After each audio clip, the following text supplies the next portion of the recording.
Today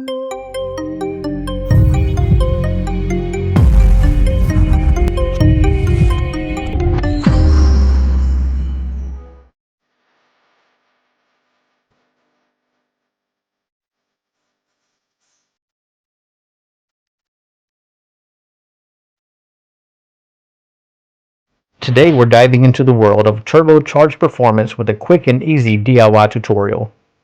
Here we have a 1991 Mitsubishi Eclipse GSX, and we notice that the J-pipe going to the turbo is missing a crucial component, a gasket. So in this video we're going to install a Karropak gasket to ensure a proper seal and optimal turbo performance. We're prepping for the boost leak test. Here we've already removed the air intake assembly from the turbo, and we have installed our DIY homemade boost leak tester.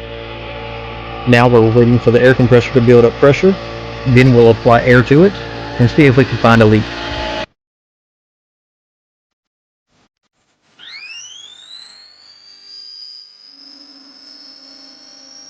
And there's air coming out at the J-pipe connection to the turbo. Remove the J-pipe by removing the two 10mm bolts.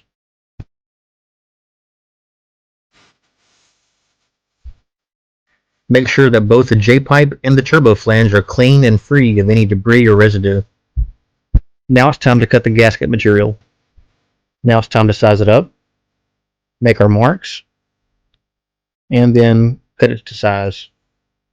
This high quality gasket material is specifically designed to withstand the extreme temperatures and pressures encountered in turbocharged applications. Its durable construction ensures a tight seal between the J-pipe and the turbo, preventing any leaks that could rob your engine of power.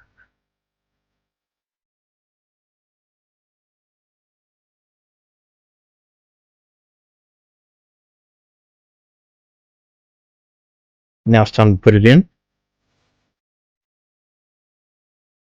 Reinsert your two 10mm bolts, then tighten it up. After it's installed, it's time to recheck for leaks again. And that's one issue down, and a lot more to go. I hope you've enjoyed this video. If you did, hit the thumbs up button and consider subscribing. It's absolutely free for you, and it greatly helps the channel. We have a lot more videos upcoming on this 1991 Mitsubishi Eclipse GSX that you're not going to want to miss.